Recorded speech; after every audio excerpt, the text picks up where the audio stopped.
PM Shri പദ്ധതി കേരളത്തിൽ നടപ്പാക്കുന്നത് സംബന്ധിച്ച് ഉയർന്നു വന്നിട്ടുള്ള പുതിയ ചില വിവാദങ്ങളുടെയും രാജ്യസഭയിൽ കിട്ടിയിരിക്കുന്ന മറുപടിയുടെയും അടിസ്ഥാനത്തിലാണ് ഇപ്പോൾ നിങ്ങളോട് സംസാരിക്കുന്നത്. PM ശ്രീ വിഷയത്തിൽ UDF ഗവൺമെൻറ് എടുത്തിരിക്കുന്ന നിലപാട് ഇന്നലെ വിശദീകരിക്കുകയുണ്ടായി. ഈ നിലപാട് മലക്കം മറിച്ചലിൻ്റെ മഹത്തായ ഒരു മുസ്ലിം ലീഗ് മാതൃക എന്ന് വേണം നമുക്ക് വിശേഷിപ്പിക്കാൻ. ഏത് വിധേനയും ഇതിൽ നിന്ന് പിന്മാറും, അല്ലെങ്കിൽ ഞങ്ങൾ മുന്നോട്ട് പോകില്ല എന്നൊക്കെയായിരുന്നു തെരഞ്ഞെടുപ്പ് കാലത്ത് മുസ്ലിം ലീഗ് നേതാക്കന്മാർ നിരന്തരം പ്രസംഗിച്ചുകൊണ്ടിരുന്നത്. എന്നാൽ ഇന്ന് അതെല്ലാം ഒരു പഴങ്കഥയാക്കി മാറ്റിക്കൊണ്ട് ലീഗ് ഭരിക്കുന്ന വിദ്യാഭ്യാസ വകുപ്പ് തന്നെ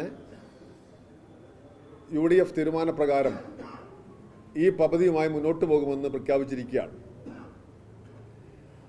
തുടർന്ന് നാട്ടുകാരെ ആകെ പറ്റിക്കുന്ന തരത്തിലുള്ള ചില പരാമർശങ്ങളുമായി UDFൻ്റെ നേതാക്കന്മാർ രംഗത്ത് വന്നിരിക്കുന്നു.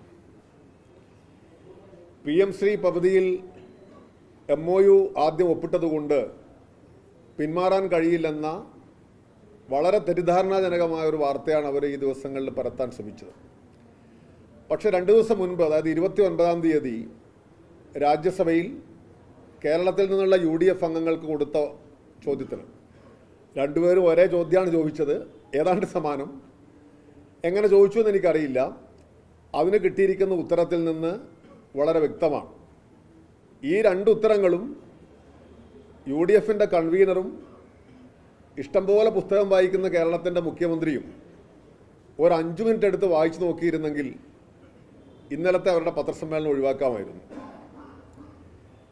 ഒപ്പിട്ട MOയിൽ നിന്ന് മാറാൻ കഴിയില്ല എന്ന് പറയുന്നത് നിരർത്ഥകമായൊരു വാദമാണ് എന്ന് ആ മറുപടികൾ വ്യക്തമാക്കുന്നുണ്ട്. ഇവിടെ ഏറ്റവും പ്രധാനപ്പെട്ട കാര്യമെന്ന് പറയുന്നത്, കഴിഞ്ഞ ഈ ഒരു 10-12 വർഷക്കാലമായി കേന്ദ്ര ഗവൺമെൻറ് സംസ്ഥാനങ്ങളുടെ അഭിപ്രായം അനുസരിച്ചിട്ട് ഒരു കേന്ദ്ര സ്കീമിനകത്തും ഒരു മാറ്റവും വരുത്തിയിട്ടില്ല എന്നുള്ളതാണ്. ഒട്ടേറെ കേന്ദ്രാവിഷ്കൃത പദ്ധതികളുണ്ട്.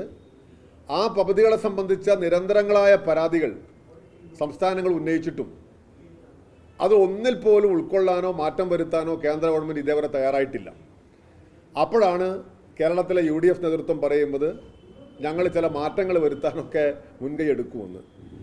ആകെ 8 മാസം മാത്രം കേന്ദ്രതലത്തിൽ അവശേഷിക്കുന്ന ഒരു പദ്ധതിക്ക് വേണ്ടി മാക്സിമം പോയാൽ ഒരു 10-120 കോടി കിട്ടുന്ന ഒരു കാര്യത്തിന് വേണ്ടി വളരെ വലിയ ഒരു രാഷ്ട്രീയ വഞ്ചനയാണ് UDF നേതൃത്വം കാണിച്ചിരിക്കുന്നത്. കോൺഗ്രസ് ഭരിക്കുന്ന മറ്റ് സംസ്ഥാനങ്ങളിൽ ഈ പദ്ധതി നടപ്പാക്കിയപ്പോൾ കോൺഗ്രസിൻ്റെ അഖിലേന്ത്യാ നേതൃത്വം പറഞ്ഞിരുന്നത് ഞങ്ങൾ BJP നടപ്പാക്കിപ്പോയി, ആരംഭിച്ചു കഴിഞ്ഞു, ഇനിയൊരു മാർഗവുമില്ല എന്നുള്ളതാണ്. അതേ വാദവുമായിട്ട് അവരിവിടെ വരികയാണ്. മറ്റ് സംസ്ഥാനങ്ങളിലാണെങ്കിൽ BJP ഭരണത്തിൽ അധികാരത്തിൽ ഇരുന്ന് നടപ്പാക്കി 1-2 വർഷം കഴിഞ്ഞതിന് ശേഷമാണ് വേണമെങ്കിൽ കോൺഗ്രസ് അധികാരത്തിൽ വന്നതെന്ന് പറയാം.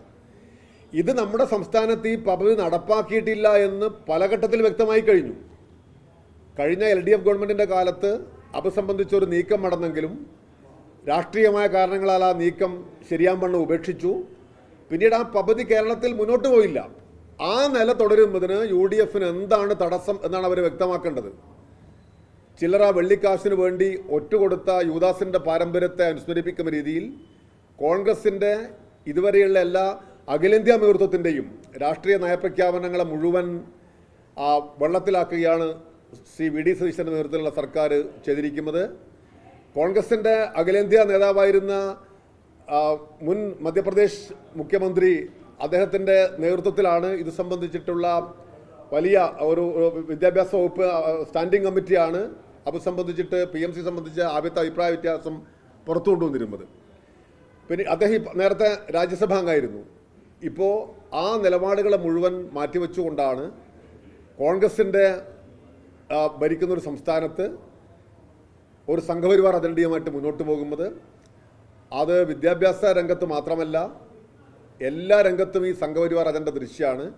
അതിൻ്റെ ഏറ്റവും ഒടുവിലത്തെ ഉദാഹരണമായിട്ട് PMC നിൽക്കുന്നു.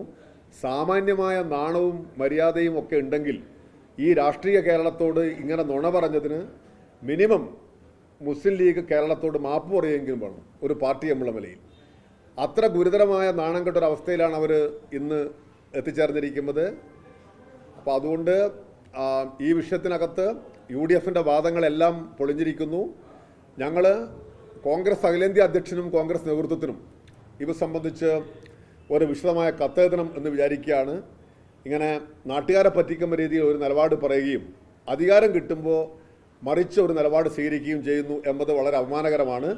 ഇതിൻ്റെ ഏറ്റവും വലിയ ഒരു പ്രശ്നം എന്ന് പറയുന്നത് 2027 ഈ പദ്ധതി തീർന്നാൽ പിന്നെയും 2 വർഷം കേന്ദ്ര ഗവൺമെൻറ്റിന് കാലാവധിയുണ്ട്. അപ്പോൾ ആ 2 വർഷക്കാലത്തേക്ക് അവർ PMCയുടെ തുടർച്ചയായ ഒരു പദ്ധതി ആവിഷ്കരിച്ചാൽ, NEPയുടെ തുടർച്ചയായ ഒരു പരിപാടി ആവിഷ്കരിച്ചാൽ അതിൽ നിന്ന് മാറി നിൽക്കാൻ നമ്മുടെ സംസ്ഥാന ഗവൺമെൻറ്റിന് സാധിക്കാതെ വരും. അതുകൊണ്ട് വളരെ ആലോചിച്ച് മാത്രം ചെയ്യേണ്ടിയിരുന്നൊരു കാര്യമാണ് നിരുത്തരവാദപരമായ സമീപനം സ്വീകരിച്ചുകൊണ്ട് മുന്നോട്ട് പോകുന്നത്. 27 സാങ്കേതികമായി ഇത് അവസാനിക്കുമെങ്കിലും അത് അവസാനിച്ച് കഴിഞ്ഞാൽ 2 വർഷം പിന്നെയും ബാക്കിയുണ്ട് നിലവിലുള്ള കേന്ദ്ര ഗവൺമെൻറ്റിന്. അപ്പോൾ അവർ കൊണ്ടുവരുന്ന പദ്ധതികൾ കൂടെ ഇവർ അനുസരിക്കാൻ ബാധ്യസ്ഥരാകും. മാത്രമല്ല ഏറ്റവും പ്രധാനപ്പെട്ട ഒരു കാര്യം, ഈ MOUയിൽ നിന്ന് പിന്മാറാൻ കഴിയുമെന്ന് ഇപ്പോൾ കിട്ടിയ ഉത്തരങ്ങളിൽ നിന്ന് വ്യക്തമാണ്. ആ ഉത്തരങ്ങൾ നിങ്ങളുടെ കയ്യിലുണ്ടാകുമെന്ന് ഞാൻ വിചാരിക്കുന്നു. ഈ MOUവിൻ്റെ ഏറ്റവും വലിയ തകരാറെന്ന് പറയുന്നത് അത് ഏകപക്ഷീയമായിരുന്നു എന്നുള്ളതാണ്. Department of school education and ലിറ്ററസിക്ക് മാത്രമായിട്ട് പിന്മാറാനുള്ള അധികാരം കൊടുത്ത ഒരു MOU ആയിരുന്നു അത്, അതിൻ്റെ 25ാം ഭാഗം. അങ്ങനെ ഒരു MOU ഒരിക്കലും നിയമപരമായി നിലനിൽക്കുന്നതല്ല, ഒന്നിന് മാത്രം അധികാരം കൊടുക്കുന്നത്. അതുകൊണ്ട് അത് കോടതിയിൽ പോയ അനായാസം നേടിയെടുക്കാവുന്നൊരു കാര്യമായിരുന്നു. എന്തായിരുന്നാലും കേരളത്തെ വഞ്ചിച്ചതിന്, ഒരു തെരഞ്ഞെടുപ്പ് കാലത്തൊക്കെ വലിയ പ്രചരണായുധമാക്കി രാഷ്ട്രീയ കേരളത്തെയും ലക്ഷക്കണക്കായ വിദ്യാർത്ഥികളെയും ഒക്കെ വഞ്ചിച്ചതിന്, പൊതുസമൂഹത്തെ വഞ്ചിച്ചതിന് മിനിമം മാപ്പ് പറയാനുള്ള ബാധ്യതയെങ്കിലും മുസ്ലിം ലീഗിന് ഉണ്ടാവണം. മലക്കം മറിച്ചലിൻ്റെ ഈ മഹത്തായ മുസ്ലിം ലീഗ് മാതൃക കേരളത്തിന് വലിയ നാണക്കേടാണ്. ശ്രീ VD സതീശനെ സംബന്ധിച്ചാണെങ്കിൽ അദ്ദേഹം ഒരു സ്വയന്തു അധികാരി ആവാനുള്ള അല്ലെങ്കിൽ ഹിമന്ത വിശ്വാസ് ശർമ്മ ആവാനൊക്കെയുള്ള പ്രയാണത്തിലാണ് എന്ന് തോന്നിപ്പിക്കുന്ന തരത്തിലാണ് ഇതുവരെയുള്ള രാഷ്ട്രീയ നീക്കങ്ങളെല്ലാം. എന്നിരുന്നാലും ഈ വിഷയത്തിൽ അതിശക്തമായ പ്രക്ഷോഭ പരിപാടികളുമായി ഞങ്ങളുടെ പ്രസ്ഥാനങ്ങൾ മുന്നോട്ട് പോകും.